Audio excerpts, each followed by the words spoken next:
దళైలామాను ఎన్ని గంటలు కలుసుకుంటుంది? ఈ సమావేశంలో వారిద్దరు ఏ అంశాల గురించి చర్చిస్తారు? దేవి ఇక్కడ శాంభవి ఇక్కడికి ఇంకా చేరుకోలేదు. అయితే 9:30 ఆ ప్రాంతంలో వచ్చి ఇక్కడ దళైలామాను కలబోతున్నారు. ఇక్కడ మక్లెడ్గంజ్ లో ఉన్న దళైలామా ఆలయంలో దళైలామా నివాసం ఉంది. అక్కడ కలవనున్నారు ఇవాళ 9:30కు. అయితే ఈ సమావేశంలో ముఖ్యంగా చర్చించవలసిన విషయం ఏంటంటే డిసెంబర్ లో దళైలామా గారు మన ఆంధ్రప్రదేశ్ కు రాబోతున్నారు. సూర్యమందిలో కాలచక్ర కార్యక్రమం జరగబోతుంది. అయితే ఆ కాలచక్ర కార్యక్రమానికి సంబంధించిన వివరాలు మరింత ఏర్పాట్లకు సంబంధించిన చర్చ జరగబోతుంది. వాళ్ళ శాంభవితో పాటు మాతాజీ ఉషారాణి గారు కూడా ఉన్నారు. వాళ్ళిద్దరితో పాటు వాళ్ళిద్దరు దళైలామాను కలవనున్నారు. వారితో పాటు ఎవరు వెళ్తారు అన్నది కొంచెం డౌట్ఫుల్ గా ఉంది, ఎవరు వెళ్తారు లోపలికి అన్నది.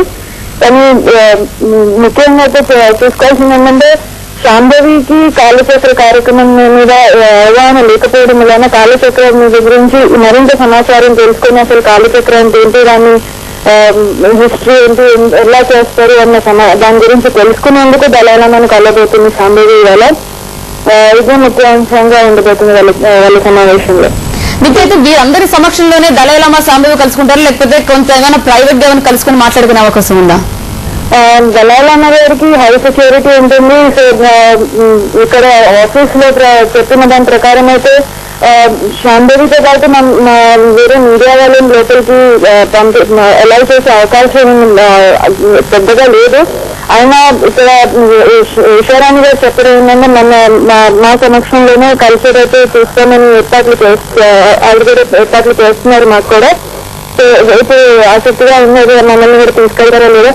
మన మీడియా వాళ్ళని కూడా లోపలికి తీసుకెళ్తే మనం కూడా చూడొచ్చు అసలు వాళ్ళు ఏం చేస్తారు అన్నది. దళైలామా గారు శాంభవితో ఎలా మాట్లాడతారు, శాంభవి ప్రవర్తన బిహేవియర్ పైన కూడా మనం చూడవచ్చు. అయితే ధర్మశాల వెలుపల ఎలాంటి వాతావరణం కనిపిస్తుంది, ఎంత కోలాహలం కనిపిస్తుంది?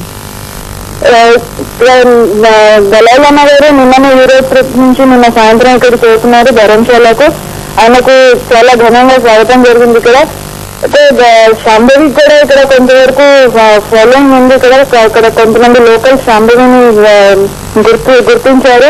అయితే పెద్దగా ఎక్కువ కులాలు అంటే పెద్దగా లేదు, కానీ లోపల దళైలామా ఆఫీస్ లో మాత్రం శాంభవి అనగానే అందరూ గుర్తుపడుతున్నారు. ఏర్పాట్లు అలా ప్రత్యేకించి ఏర్పాట్లు అంటే ఏమి లేవు. కానీ శాంభవి వెళ్ళి దళైలామాని కలుసుకుంటే కానీ మనం ఏమి చెప్పలేము. దేవి, థ్యాంక్ యూ దీప్తి. వివరాలు అందించడానికి 9:30 ఆ ప్రాంతంలో బౌద్ధ గురువు దళైలామాను శాంభవి కలుసుకున్నారు. లెక్సీ వీరిద్దరి భేటీ తర్వాత శాంభవి ఇంకా భవిష్యవాణిపై ఎలాంటి వివరాలు అందిస్తారు? ఇక మరిన్ని వార్తలు చూసే ముందు చిన్న బ్రేక్ తీసుకుందాం. చూస్తూనే ఉండండి TV9.